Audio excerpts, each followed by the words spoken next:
Ikaw, ano pangalan mo, boss? Ha? Oh, ganda na pangalan mo, Rico J, ah. Sige, ah. Bansud. Tara na, biyahe na tayo. Nakuha ng mga idol, promise. Nakuha ng freeway tire yung tiwala ko. Madulas tong kalsada, guys, pero nasa 90 yung takbo natin, mga lods. Wala man nakagalaw-galaw yung ating gulong. Ay, oo nga pala. Di pa pala ako nakapag-withdraw.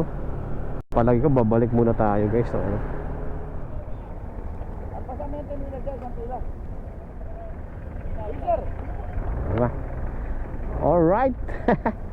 Kaya Batangas.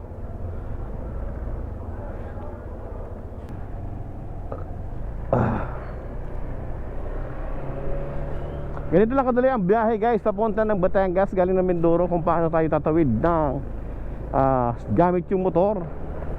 So panoorin nyo lang yung video natin, guys. Kaya mga idol, di tayo dinaan sa ano, ng Waze natin. Google Map, ha? Iba na naman adventure tong binigay mo sa akin, ha? Sige lang, try lang natin. Oh, diba? Bundok-bundok to. Ay, wow! Ayos to. Exciting na naman to. Kakaibang adventure na naman pinamimigay sa akin ni ano. Mga sira-sirang kalsada na naman tong binibigay sa akin. Tapos zigzag. Alam ko ang lusot dito, guys, eh. Kamote. Karga muna tayo, full tank natin. So ang gasolina ngayon ay ano? Magkano gasolina ngayon? Taas. Paggabi siya tumataas. Pag umaga, ganun. Sobrang taas talaga dito sa Rojas, mga idol. Sa Rizal, 53, 48, minsan 48 pa eh. Pero wala tayong magawa. Probinsya to at malayo sa ano. Pero yung Rizal, probinsya din yun eh. Ikaw, ano pangalan mo, boss? Ha? Oh, ganda na pangalan mo, Rico J, ah. Sige, ah, thank you. Balik naman sa sa trabaho. Shout out kay ano, Boss Rico J Di Guzman. Yo, what's up, mga idol? So it's me, Noms Motor Travel. From Ojong, Rojas Oriental, Mindoro. Babalik na naman tayo ng Rizal. And now time check for alas 4:49. Medyo maambon-ambon at umulan na nga ng malakas kanina. At basang-basa yung kalsada. As you can see naman, guys. At alam ko hindi nyo pala makikita yan kasi madilim. Okay, guys, from here tatakbo tayo ng Kalapan. So medyo patayin muna natin yung ating ano, ang ating camera at medyo maulan-ulan. So kita-kits na lang tayo sa Kalapan, mga idol. So balik tatakbo pa tayo ng almost 2 and 26 minutes mula dito sa may Santa Fe na tayo. Iyan, alright. Medyo mahina yung preno natin, mga idol.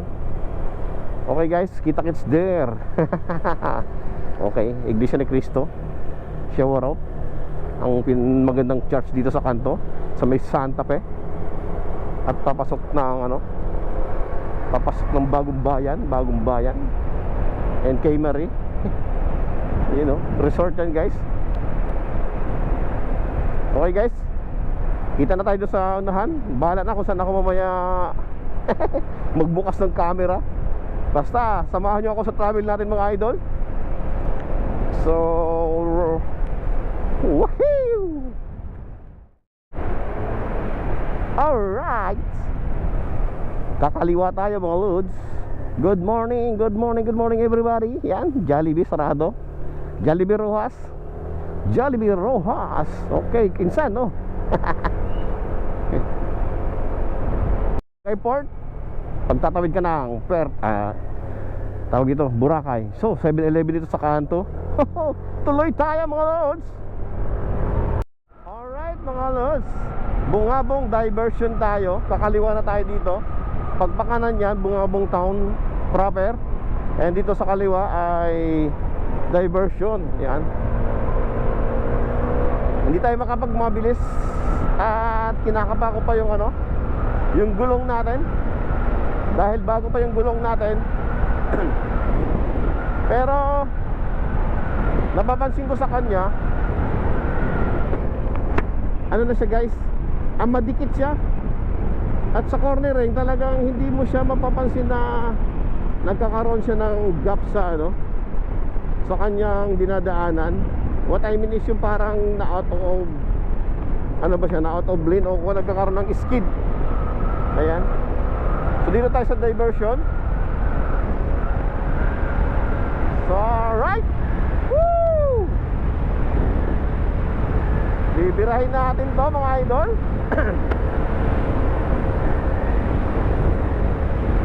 100 lang. Alright na tayo dito. All goods.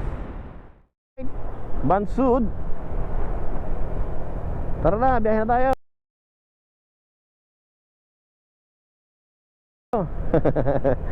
Palabasin niya tayo eh. Okay guys, ito yung plaza ng Bansud. Bansud di Plaza, Plaza di Bansud, yun na ba yun? Alright. Alright, alright, alright. Alright, tuloy tayo. Biglang umulan mga idol. So hindi tayo nakapaglagay ng pambaba na kapote. Kanina maambon-ambon na, pero mabuti nga lang itong gamit nating ano guys. Ito, yan. Yung jacket natin na kulay na binili natin sa TikTok. All goods naman siya guys. Laban ha, laban. Lumalaban sa ulan, sa mga simpleng ulan lang. So tumigilan tayo, gawa ng ano, gawa ng yung pambaba natin ay mababasa. Malapit na tayo sa Pinamalayan, pero pag hindi talaga tumigil, magsusuot na tayo ng pambaba.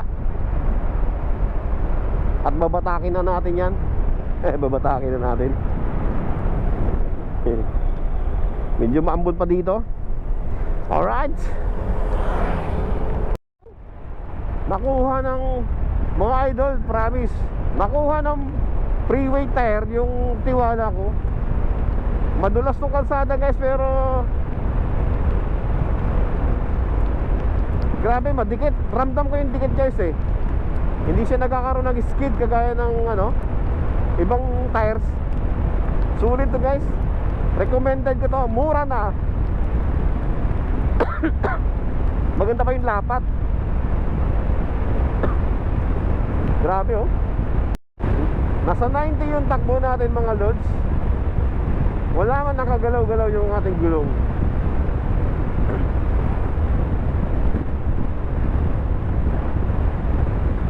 Kahit lumipat tayo ng guhit, yan o, hindi natin mararamdaman. Pero siyempre doble ingat na rin kasi maulan eh, madulas.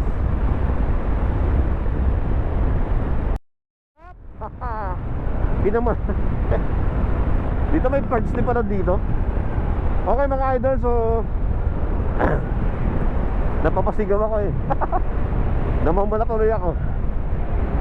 It's Pinamalayan. Yan, nakikita niyo ba yung ano na yan? Oh, singaw yung ating busina.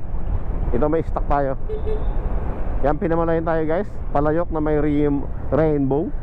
Siyempre, and front of Jollibee o Jollibee and 7-Eleven. So proceed tayo para naman sa Socorro. Medyo wala ng ulan dito. Ayan. At napatigil tayo. Na-delay tayo ng ilang oras. Ilang minuto ba? Ayan. So nakapatay 5. Dapat kasi 7 o'clock. Nakasakay na tayo ng barko. Ayan, medyo ako kasi hindi masyado tayo nagmamadali. Tamang ano lang, tamang travel lang, para safe naman tayo palagi mga idol. Pero tumatakbo din naman tayo ng 100. Hanggang 100 lang naman kasi kaya ng motor natin. As of now, 85 hanggang 90 yan.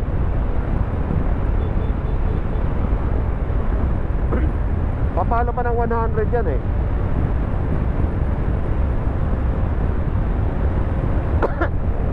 Yan, pwede na siguro to 100. Ang sarap talaga mo biyahe guys ng umaga. Malamig, maliwalas. Ayan oh, kitang-kita nyo naman mga idol. Siyempre tiwala tayo sa bagong gulong natin kahit sa bangkingan. Alright. Woo! Ang sarap. mapapabilis yung biyahe natin mga idol. Lampas na tayo ng Pinamalayan, papasok tayo ng Socorro. Sana naririnig nyo pa rin ako mga idol. Ayan, sasalubong na naman natin yung ulan. Ambon. Umagang kay ganda. Woohoo!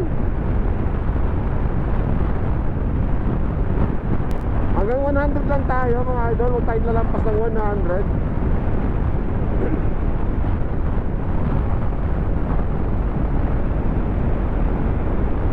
Ito yung papuntang Pola, yung sa kanan dyan. Socorro ay ang bayan ni Kamangyan. Yan, yan. Congratulations kabayan, Kamangyan. Isa ka ng ganap na, I think, multi-millionaire. At pinagpala ka ng Panginoong Diyos dahil sa iyong kabutihan. So passing through tayo Socorro. At babaybayin naman natin ang ano ba to, Pasig Road, yung zigzag dito mga idol. Alright, so paambon-ambon na lang dito. At hindi pa talaga bumabagsak yung ulan. I think sa Kalapan may bumabagsak na yung ulan eh. Sana naman yan. Alright, so dito ay under construction. Detour.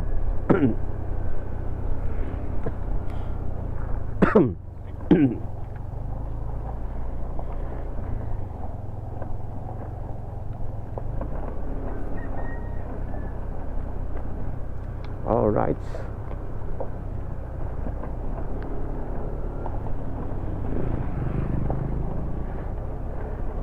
Idol, medyo parang malayo din ang travel niya. At medyo alanganin yung positioning niya. So, ride safe idol. Ingat. Ito talaga kalaban natin guys, yung medyo maulan-ulan. Pero kung mga ganyan-ganyan pa ambon-ambon lang, kaya na ng ating jacket yan. Ganyan o, yan o. Nakita nyo ba sa side mirror guys, yung ating jacket? Laban yan, kahit mga ambon-ambon lang. Yung camera nga natin, sumusugod eh. Hop, ano to? Ba't nakatigil to sa gitna?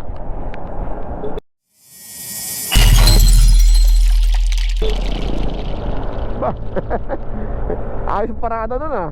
Kakaiba nun ah. Sa gitna talaga. Siga.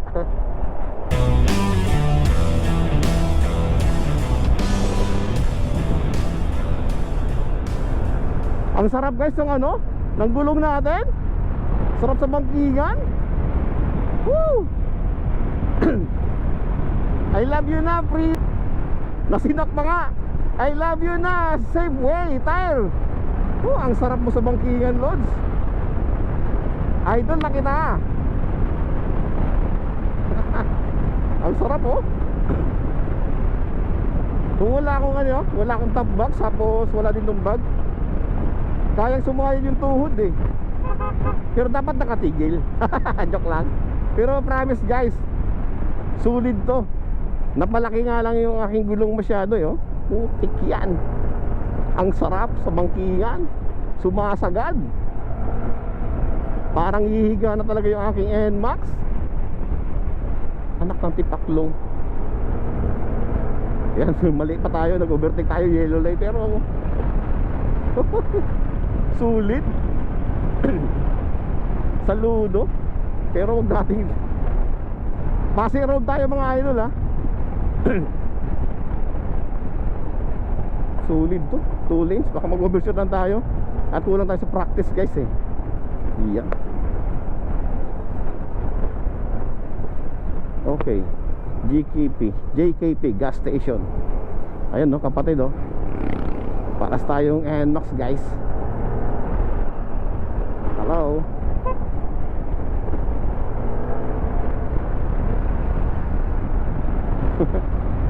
Violator. Oh, dito may mga nag-overshoot dito. Sarap mo. Oh, dito oh, putik yan. Sarap i-banking. Sumasagad si Nunong. Huwag na tayong masubrahan. Relax lang noms. Hindi mo na tayong kakarera. Pero na-enjoy ko yung gulong ko guys eh. Papakita ko sa inyo mamaya guys yung gulong natin, ang ating Safeway tire. So dito may nag-overshoot dito dati. Dito ko nasa lubong yun, sumalpok sa L3. Putik yan. Mabuti nga lang ay nagbinor ako pag overtake ng L3, sa kanya sumalpok. Pero sa linya na yung ano, overshoot kasi talaga yung ano, yung nagkakarirang motor. Sarap.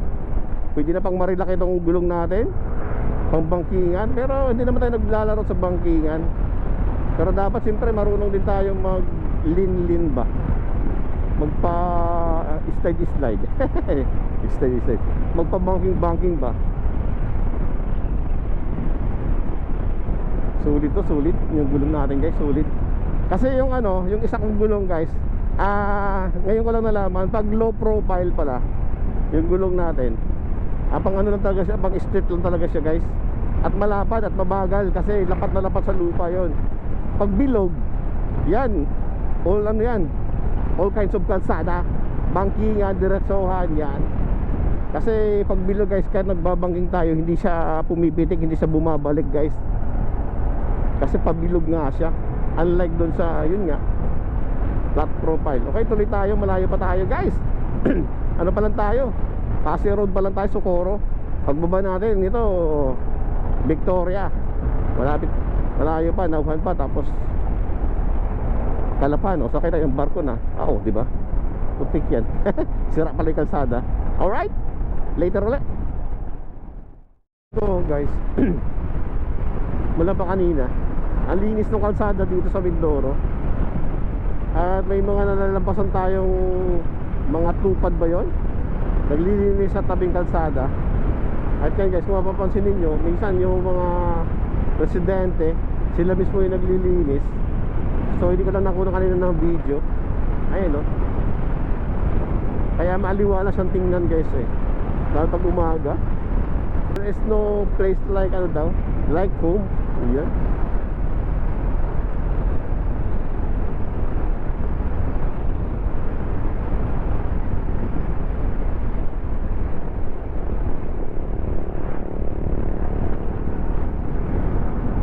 Mga idol, Shell ng Pinamalayan. Ng Pinamalayan, Victoria na pala to guys. Victoria. Good morning Victoria. Ilang minuto na lang, nasa Calapan na tayo. Victoria, Nauhan and Calapan. Okay guys, so time check is ano, pang alas 8 na tayo yata tayo makasakay. Alright, let's go. Nauhan. Okay guys, approaching tayo Nauhan. Pero ang Nauhan talaga guys is papasok pa dito sa kanan. Yan, papasok dyan yung Nauhan. Ito yung triangle, pero Nauhan pa rin to. Medyo may, pag malapad ang area ng Nauhan, kaya lang puro ano pa, mga unused land. So hanggang Barsinaga kasi yon. Yung Barsinaga, malaking barangay. So pwedeng gawing bayan eh, yung Barsinaga at highway pati. Ayan, shout out sa Barsinaga.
Ito lang kagandahan guys sa lalaki kapag magbiyahe tayo, hanap pa lang ng ito ganitong posisyon, makakaihi na tayo. So wag lang muna tayong yumuko, baka may makita tayo nakakaiba, kakaiba yung hogis. Siyempre bago tayo dumating ng Calapan Port, silayan muna natin yung City Hall. Yan, dito sa Calapan. So maganda siya paggabi. Ayan siya guys, everywhere. Paggabi to guys, maganda to kasi may mga ilaw. Ayan o, City Hall of Calapan. Okay, tuloy tayo mga lods.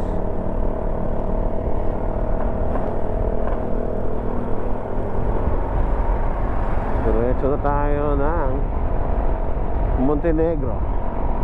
Tayo sa Centro Mall, Robinson. Calapan na po to guys, Calapan na. Unitap of Calapan.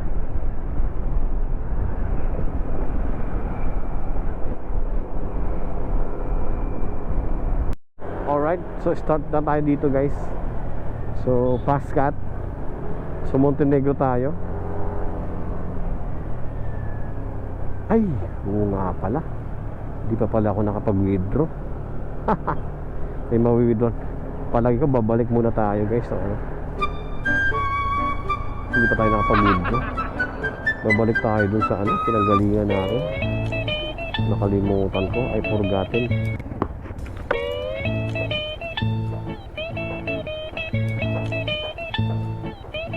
May 1.5 pa to, wait pa 1,000. Balik muna tayo, kalimutan ko mag-withdraw. So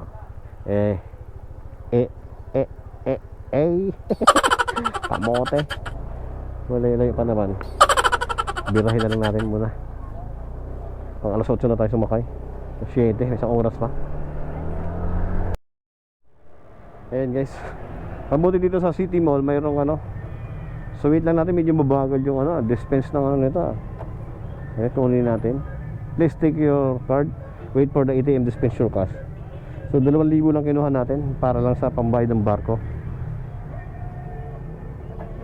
Nakakatakot, nakakaba. Ang Pascat kasi yung kanilang rampahan ay ginagawa. So ngayon Montenegro tayo, siyempre as usual. Pero may mabilis namang Montenegro eh. Ako pa alas 10 pa, patay tayo. So parking on. Boss, anong oras boss? Tapos Alberta Coron. Balik ako daw, dalawa. Alay. Dalawa daw yun. Dalawa daw eh. Ito lang. Abot pa tayo mga alas 8. Thank you boss. Okay, doon na tayo. Sakto.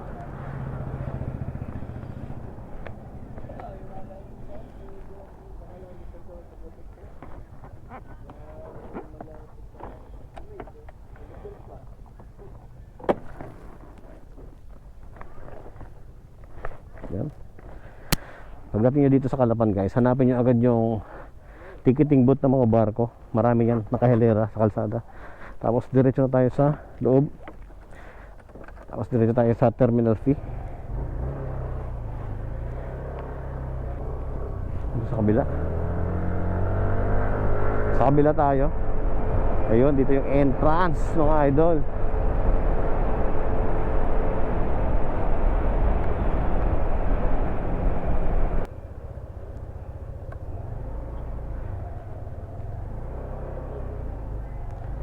Good. Yes po.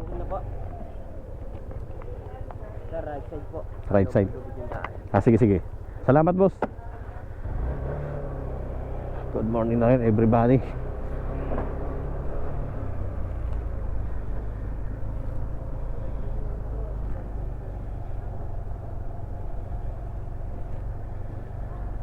Kukuha pa ba ng ano? Kukuha mo tayo ng ticket guys.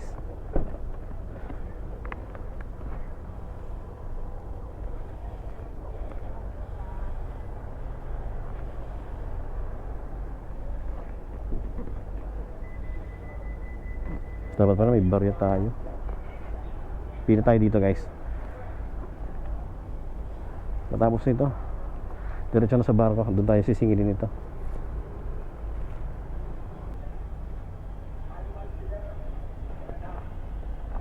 P1 VIA V Victory Baya. Yeah. Thank you sir.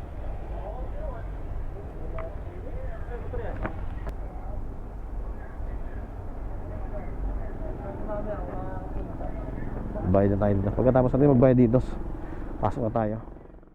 Ticketing booth ng mga barko. Pasok tayo dito, terminal fee 65 para sa mga motor. Pak yan.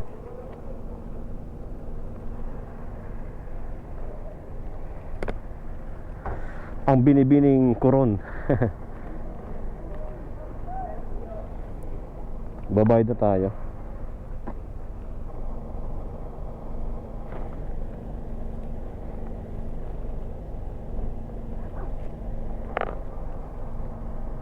Ikana po. Bari. Eh.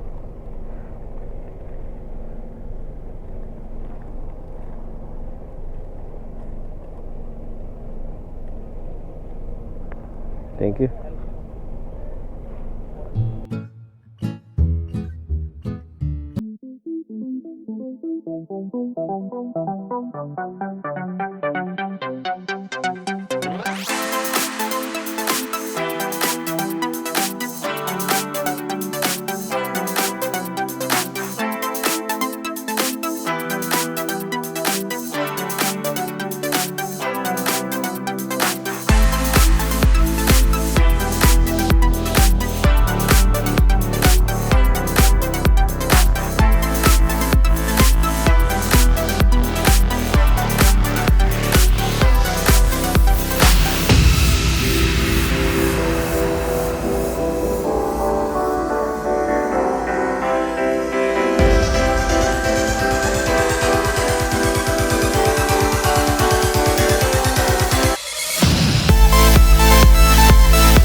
Namumula na. Mamaya-maya puno na to.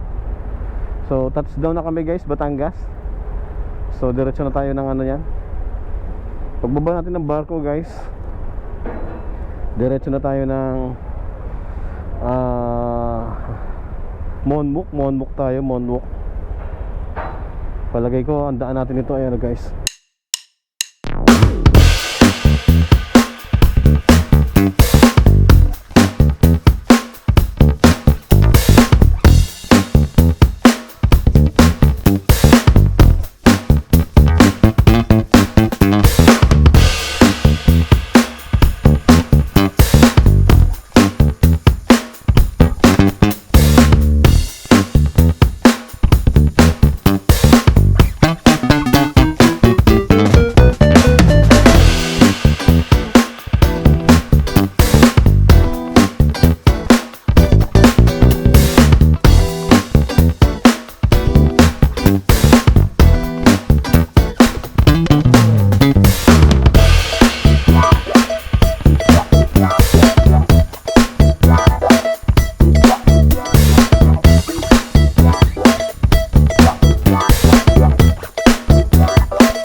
Nakakalito.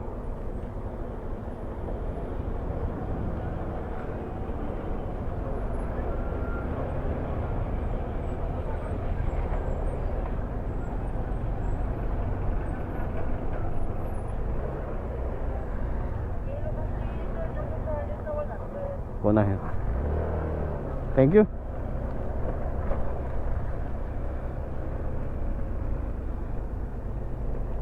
Alright. Palabas na tayo ng Batangas. Alright. Port of Police Station. Shout out. Okay mga idol, thank you, thank you. At nakatawid na tayo ng Batangas. So kaya pag nandito kayo, siyempre, yun lang.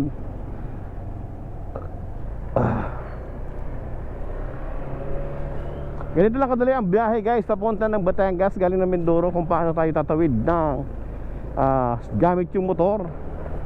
So panoorin nyo lang yung video natin guys. Ayun. So ngayon pag nandito ka na, siyempre ako kahit alam ko na yung daan, hindi nawawala sa akin itong Waze map. Ayan o, papunta international na biyahe yan guys. So exit. Alright, hello sir, security. Alright, Port of Batangas, vertical clearance. Whew, yeah. Thank you sa magandang biyahe. Napakainit na biyahe natin ngayon mga idol. At ngayon, makikipagtrata na naman tayo dito sa traffic. Sabado naman ngayon, so palagay ko kukunti lang traffic ngayon kahit tanghaling tapat. Alas 10, mag alas 12, medyo yan. Kukunti ang iba kumakain. Kaya tayo ngayon samantalahin natin. Hindi ko alam kung saan tayo dadaan. Kasi ang tuloy natin guys ay Sukat. Palagay ko dadaan tayo ng Tagaytay of course. So Waze map na lang tayo mga idol. Kasi tayo'y umaasa sa Waze map. Kailangan lang pag Google Map pala tayo. Google Map ang gamit natin ngayon guys, kasi mas accurate to. Mawalan ka man ng signal, Basta na-load na siya, hindi na to mawawala guys. Naka-loading na yan, okay na yan. Hindi ka na maliligaw niyan. Pag sa Waze Map kasi hindi ka naman sinisiraan. Pag wala kang load, nagbabago yung kanyang direction. Okay. Siyempre bago kayo maggamit ng Google Map, i-set up nyo na. Avoid nyo yung traffic, avoid nyo yung tawag dito, toll gate, para di kayo mapasok sa sa expressway. At piliin nyo yung vehicles itong araw lang kasi motor yan. Kasi pag kotse yan, dadali ka talaga sa expressway niyan. Alright. So kalikutin nyo lang muna yung natin, Google Map natin bago nyo gamitin. Okay mga idol, baka hanggang dito na lang video na to. Palabas na tayo ng Batangas Port. So update ako mamaya kung sakaling may memory card pa tayo, kung saan na tayo abutin. Pero ang target ko ngayon I think is Tagaytay. Alright, see you there.